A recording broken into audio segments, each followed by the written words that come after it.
Hi, everyone. Today on The Real Story, 8 months since the president has mentioned Benghazi in a public address to the American people. Congressman Darrell Issa tells us why he says Americans deserve to hear about it in tonight's State of the Union. Plus, is the president praising Costco for paying above minimum wage? Is that a put down to Walmart? We'll ask our own Stuart Varney. Also, who's the winner of the lowest approval rating 5 years into the presidency? President Bush, Reagan, or Obama? You might be surprised. And America's most talented kitty, back, Keyboard Cat, making a special appearance this weekend. Where can you catch this cat's performance? Stick around. Hi, everyone. I'm Gretchen Carlson. Welcome to The Real Story today. President Obama getting ready to lay out his agenda for 2014 as he puts the finishing touches on his big speech tonight. But can he start off his State of the Union address like other presidents before him? Listen to this. As we gather here tonight, the state of our union is strong. The State of the Union is strong. Our economy is the healthiest it has been in 3 decades. Tonight, the state of our union is strong, and together we will make it stronger. Together, we have cleared away the rubble of crisis.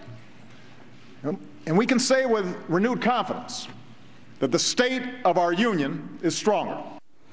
Joining me now is Stuart Varney, host of Varney & Company on the Fox Business Network. So, Stu, is the state of our union strong? And will President Obama start off the speech like that tonight?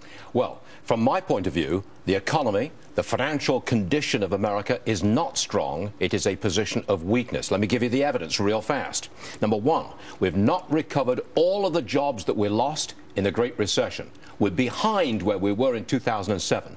Debt, we've added $7 trillion. That's not strength, that's weakness. The middle class being squeezed. They're losing buying power. Standard of living is down. That's weakness, not strength. And the overall economy, it's the worst recovery from any recession since World War II. Again, weakness, not strength. Okay, so the president's not going to get out there, though, tonight and say the State of the Union is weak. No, he's not. So is there anything he can point to? I mean, the unemployment rate, before you dig into the numbers, 6.7%. Look, he could put a rosy glow on a recovery.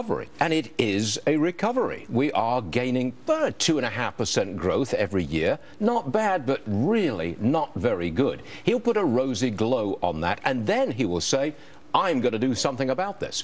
I represent the little guy. We're going to make it fair. We're going to restore you to your condition. I think that's what he's going to say. The income inequality argument. Think so? In the meantime, speaking of that, the minimum wage set to figure prominently in tonight's State of the Union address, with the president announcing he will sign an executive order to raise it for federal contract workers from $7.25 to more than $10 an hour.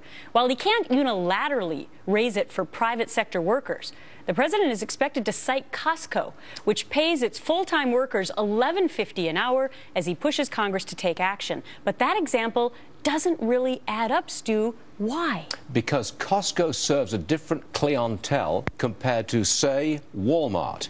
They tend to be located in suburban areas, wealthier people going into those stores compared to Walmart. Plus, Costco, the co-founder, is a man named Jim Senegal. He is a long-term supporter of President Obama, an outspoken supporter of President Obama. So to some degree, the president is promoting his friend and his friend's company, and at the same time, I think, slightly trying to shame Walmart. How? Well, Walmart is detested by the left. The left absolutely They don't hates shop there? Walmart. No, I didn't say that.